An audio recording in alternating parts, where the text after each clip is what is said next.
打扰一大吉啊！今天这个可以算是黑人版的兰可儿事件，而且两者之间有很多共同点，全都事发在酒店，当事人的行为非常诡异啊，遗体全都在一个出乎意料的地方被发现。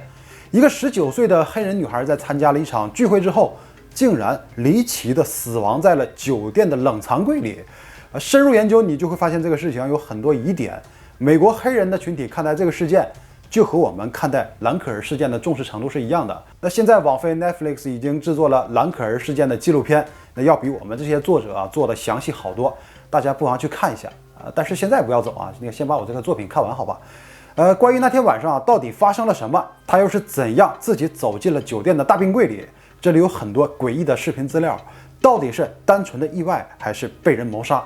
这一期内容就跟着我开动一下你的小脑筋。我们把时间拉回到2017年。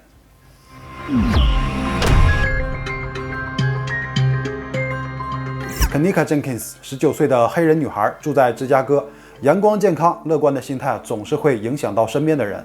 2017年9月8日晚上11点多，Kenneka开着母亲的车和3个朋友去参加了一个 party， 地点是芝加哥郊区的罗斯蒙特皇冠假日酒店2楼的房间里。因为不久前自己找到了一份护理的工作，所以庆祝一下。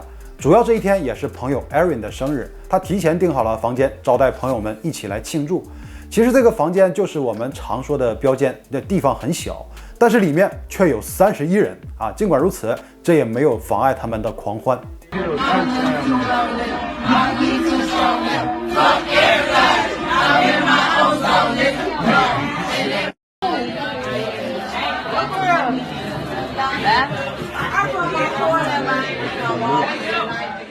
派对期间，所有人都玩得非常尽兴啊。肯尼卡喝了一些白兰地。从别人手机录制的视频来看他当时并没有什么异常，还保持着很正常的状态。在凌晨1点半左右，他还和自己的妹妹通过一次电话。当天生日的 Erin 还在 Facebook 上进行了直播，我们可以在直播中听到肯尼卡的声音。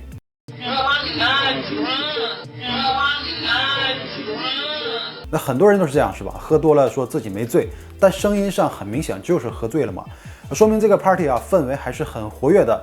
但是几个小时过后，凌晨4点半，肯尼卡的母亲 Teresa 就接到了她朋友的电话，说凌晨3点的时候活动结束了，所有人都走出了房间，但是肯尼卡突然想起手机和车钥匙忘在了酒店，所以他独自一人回去寻找，之后就没有了音讯。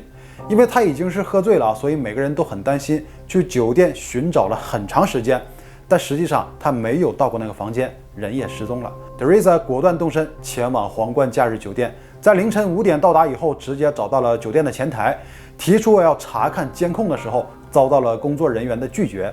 解释说，只有警方有这个权限查看酒店的内部视频。Teresa 马上就打了911报警电话，但是并没有得到警察的帮助。And I was calling because my daughter came to to a party here last night, a gathering with her friends. Now her friends, they say that they left on the front of the hotel and she's not able to be found now. Do you think it's possible maybe she went to one of her friends' houses or? No, actually because she had my car. She was driving my car. She know I don't like nobody to drive my car because my insurance will not pay for nobody, no one besides her. Again, she's only been gone for a couple hours. Yeah, I don't know, maybe she's, she could be somewhere with one of her friends or something because, I mean, it is only a couple hours since you hadn't seen her, correct? Or since her friends supposedly hadn't seen her? Correct. Let's say about 3 to 4 hours now, they said. Are you looking to file a missing persons report then, or are you just... I just want to know, is it possible that maybe they can look at the cameras and see, it's because they send the police out here and ask them to look at the cameras and see if they've seen her on their cameras around that time? I was about to say, even if I did send an officer, it would take a little bit in order for us to get the camera footage and for us to pass it on to the detectives division. So what would you suggest? Again, the only thing I would suggest maybe just give her a couple hours. She could have went somewhere with one of her other friends. I mean, and who knows what. What I would recommend, just go home, relax a little bit, give it some time. Of all we know, she very well could still be in the room. She could just be passed out. Like I said, just give it a little bit of time. If you hadn't heard from her by, I want to say about 10, 11 o'clock, then by all means, give us a call again. You can come to the station. 但 Teresa 认定自己的女儿就在酒店里，在查看公共区域没有结果之后，无奈之下只能挨个房间敲门询问和查找。所以酒店收到了大量的客户投诉，马上就进行了报警。于是，在这样的情况下，警察才终于来到了酒店但仅仅是处理了 Teresa 的举动，并没有受理她的报案。直到下午2点钟，肯尼卡失联的12个小时之后，才认定了肯尼卡的失踪，开始查看酒店的监控。实际上呢，查看的效率也很低，在晚上10点才看到了肯尼卡的身影，又过了2个小时才确定了肯尼卡的位置。终于在9月10日的凌晨0点25分，在厨房的大冷藏柜中发现了早已丧命的肯尼卡的遗体。现场的照片显示，肯尼卡侧躺着，面部朝下，头发很凌乱，一只鞋子脱落，脚上也有轻微受伤。除此之外，没有任何外部的创伤。地上散落着他的唇彩、发带以及一些硬币，还有一些垃圾和冰块。冷藏柜的温度一直都恒定在0度左右。肯尼卡似乎是面带着微笑，内衣也被扯掉，这很符合一个人被冻死的特征。在法医学上叫反常脱衣现象。当恒温动物处在寒冷的环境时，身体的血管会进行收缩，使温暖的血液集中在心脏和大脑等重要部位，体表的血液供氧减少，散热也减少，从而达到防止体温的流失。但体温下降到一定程度，那长期处于收缩状态的血管无法支撑，就开始舒张，血液也跟着涌入微循环。虽然体温还低于正常状态，但体内的深处在降温，体表却开始热了。丘脑下部体温调节中枢就会发出错误的信号，就会产生自己很热很舒适的错觉，会不受控制的脱掉衣服，也会呈现一种微笑的面容。但这无疑是在寒冷的环境中加速了自己的死亡。那肯尼卡是怎么走进这个夺命大冰柜的？当警方公布了监控拍下的这个过程，让所有人都感到非常的诡异。这些影像资料迅速在网络上传播，引起了极大的轰动。当天凌晨3点20分左右，肯尼卡只身一人乘坐酒店电梯到达了低楼层。从他的状态和步伐上来看，几乎是已经失去了意识，跌跌撞撞，全身无力，贴着墙在酒店的走廊来回游荡。他穿过了一条很长的走廊，打开了一扇双开门，进入了空无一人的餐厅厨房。酒店当时正在对这个餐厅重新规划和翻修，所以没有任何东西。他在餐厅游荡了一会儿，就走出了厨房，出现在了另一条走廊。但他似乎没有找到合适的出口，竟然又再一次的回到了厨房。一切都好像是有一双无形的手在指引着他前进的方向。再一次进入厨房之后，他径直向厨房内部走去，也走出了这个厨房监控覆盖区，而那里就是一个冷藏冰柜，也是最终发现肯尼卡遗体的地方。后期的尸检报告说，肯尼卡因暴露在低温环境下而导致体温过低，最终死于冷藏柜中。乙醇和脱皮质中毒是他死亡的重要因素。那这些药物会引起嗜睡感、记忆力和注意力下降，产生混乱、判断力受损，中枢神经系统抑郁，结合寒冷的环境会加快体温过低致死。尸体没有被侵犯的迹象，也没有其他人留下的 DNA， 加上监控的影像资料，证明这是一次偶然事件。警方推测，肯尼卡在醉酒后误打误撞进入厨房，打开冷藏柜门。这个柜门并不是人们想象的那么重，单手就可以拉开的，然后把自己关在了里面。关门之后，里面是一片漆黑，而且这个门从里面开锁的方式有些不同，是需要按一下，如果左右拧的话是锁门。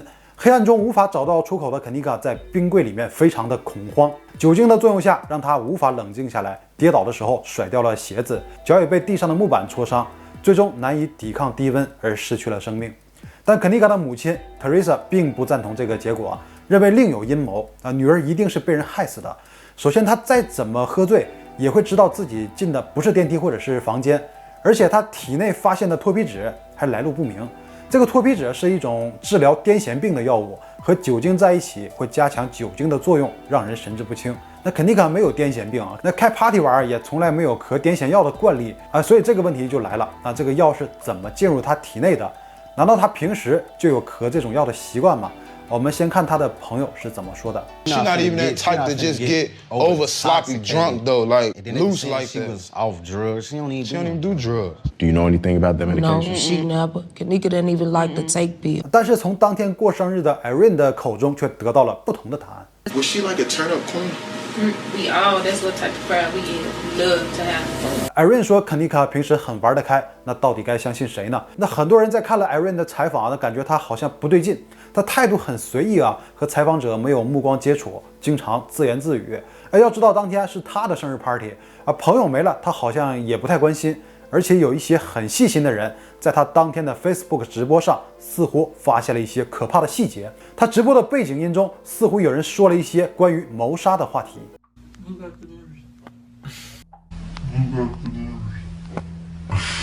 那之后又仿佛有人说了一句 "Help me"， 但马上就响起了很大的音乐声，好像要把这句话给掩盖住。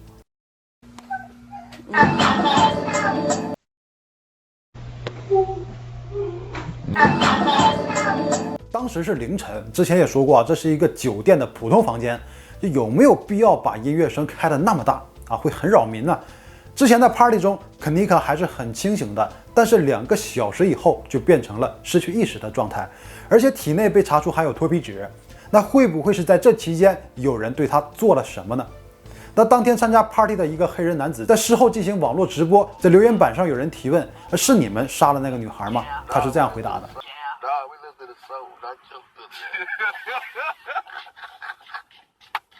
我们再看结束散场之后回来寻找肯尼卡的朋友们，所有人看起来都很清醒，走路也是直线的。那如果那么多人在一起狂欢，都喝了相同的酒，可为什么只有肯尼卡一个人烂醉如泥？而且啊，他那个状态所有人都看得见。你们这么一帮人啊，男的女的都有，就让他一个人单独回到酒店取手机啊，甚至没有一个陪同的啊。退一万步来说，这都是什么朋友啊？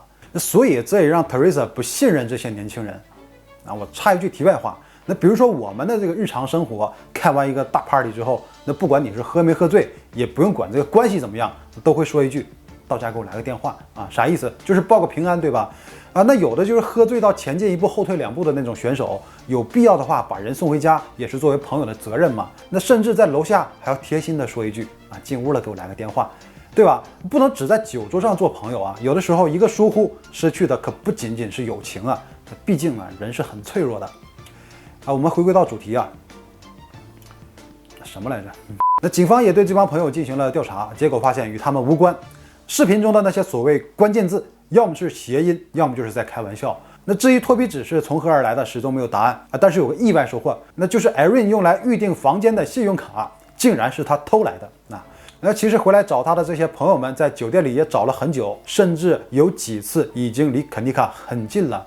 只要从这个餐厅进入后厨，就可以找到大冰柜；只要从这里继续直走，就可以走进厨房。那或许这个时间找到肯尼卡，他还有活着的希望。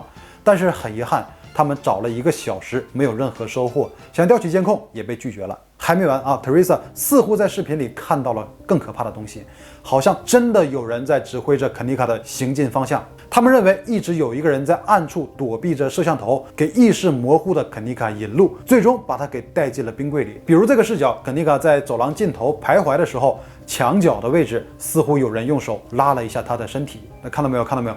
就这里啊，再看一次，看到没有啊？瞬间收回去的。那进入厨房的时候，好像有一个穿着蓝夹克、白色连帽衫的人站在墙边。那然而这些似乎都只是因为监控的清晰度不足而造成的。拉他的手应该是像素模糊，肯尼卡自己的手反光或者是动作太快，形成了手一闪而过的错觉。